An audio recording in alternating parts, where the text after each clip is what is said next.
talk about gender-neutral washrooms? No, really, like, can we talk about them without being called intolerant or transphobes or something? Because we need to. If you haven't heard, there's this movement afoot, and it sort of took root on college campuses around 2010 to make all washrooms and communal change rooms gender neutral. It's supposed to alleviate the shame and stigma experienced by people when they don't outwardly look the part of the gender they identify as. It's one of those ideas that seems really noble in theory and maybe coming from a very compassionate place, but it just doesn't work well in practice. Really, it doesn't. Back in July, the University of Toronto decided to encourage gender tolerance in change rooms via the initiative called the Change Room Project. It was designed to raise awareness about the difficulties faced by LGBTQ athletes in locker rooms. Posters were hung around the U of T facilities. One said, "If you're questioning the gender of someone in the washroom, don't. They know better than you. They should be here." Well, that just seems like really bad advice for a communal washroom setting. And let me tell you why.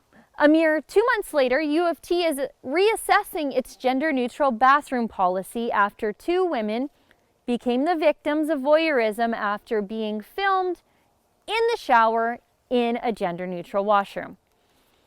Who'd have ever seen that coming? Well, except for me and probably some of you guys out there.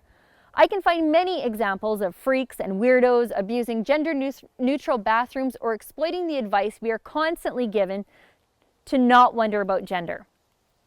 In February 2014, a Toronto man, Christopher Hambrook, was declared a dangerous offender for, but not limited to, the series of sexual assaults he committed on women in Toronto area shelters. He claimed to be a transgendered woman named Jessica to gain access to the vulnerable women in the homeless shelters. In January 2012 at Stanford University, over the course of a few days, 4 reports of peeping happened at one gender-neutral bathroom there. This was shortly after the gender-neutral policy took effect. Creeps are very fast learners, I will give them that much. Really, I could go on and on with examples like this, but for balance, I wanted to see what the radical women's groups were saying about all this. You know, the girls. They're the ones that say casual glances from men are rape culture and unwanted but pleasant chit-chat on public transportation is some sort of patriarchal overreach. Well, as it turns out, I agree with my mortal feminist enemies on this issue. Now, I wouldn't use the same nonsensical social justice-y words like gender norms and safe spaces and triggers. For me, triggers are on firearms and they require maximum control.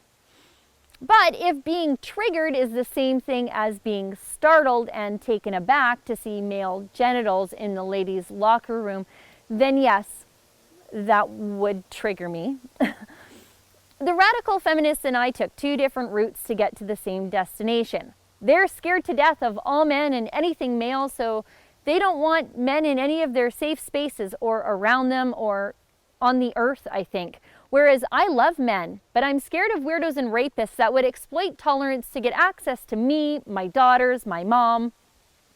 But the real irony in all this is that women in the developing world like India and sub-Saharan Africa are demanding sex-segregated washrooms on the pretense of dignity and safety. And the activists in the Western world are demanding neutral washrooms for exactly the same reasons. For me, my natural inclination is to agree with people who don't see life through the comfortable lens of first world problems. Honestly, I really don't know what the answer to this problem is, but I know what the answer isn't. The answer isn't compromising the safety of all women for the comfort of a few people. For TheRebel.media, I'm Sheila Gunn Reid. Ow! We're building a studio. Help us out. Click here or visit buildthedream.ca.